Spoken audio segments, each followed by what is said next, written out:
నమ్మకంగా ఒక మాట ఇచ్చినప్పుడు కనీసం దాన్ని నిలబెట్టుకునే ప్రయత్నమన్నా చెయ్యాలి కదయ్యా గరుడాచలము.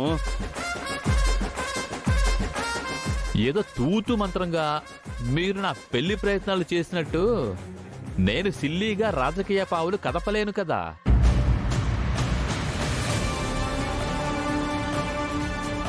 అడ్డదారుల్లో అడ్డమైన పనులను చేస్తూ ఇంతెత్తెదిగాను.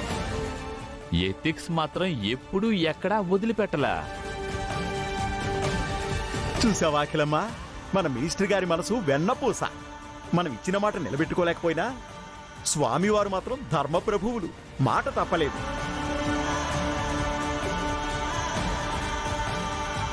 అయితే ఏంటి సార్ ఆ ఢిల్లీ శుభవార్త? అక్కడికే వస్తున్నా. పార్టీ అధిష్టానంతో మీ గురించి, మీకు విలేజ్ లో ఉన్న స్టామినా గురించి చాలా గొప్పగా ఎలివేషన్ ఇచ్చా. కాకపోతే ఈ నియోజకవర్గంలో సిట్టింగ్ ఎమ్మెల్యేని కాదని ఆ సీట్లో కొత్త క్యాండిడేట్ ని తీసుకురావాలి అంటే అంత ఈజీ వ్యవహారం కాదని అక్కడి పెద్దవాళ్ల మాటల ద్వారా అర్థమైంది.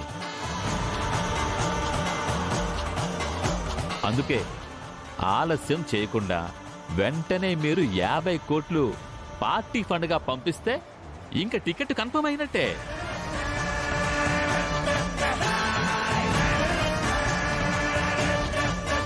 మరి ఏమంటారు అఖిలాండేశ్వరి గారు? 50 కోట్లేగా బావగారు, ఆ డబ్బు పంపించే ఏర్పాట్లేవో వెంటనే చేసేయండి. అలాగేనమ్మా, అలాగేనమ్మా. అఖిల, డబ్బు పంపించడం అంటే అంత చిన్న వ్యవహారం కాదు. ఎలక్షన్ మూమెంట్ కదా, బయట కోడ్ అమల్లో ఉంది. ఆ డబ్బు దొరికితే ఇక కోడి పలావే. అవును అఖిలాండేశ్వరి గారు, డబ్బు జాగ్రత్తగా గమ్యం చేర్చాలి. మరి ఏం ప్లాన్ చేస్తారో చేయండి.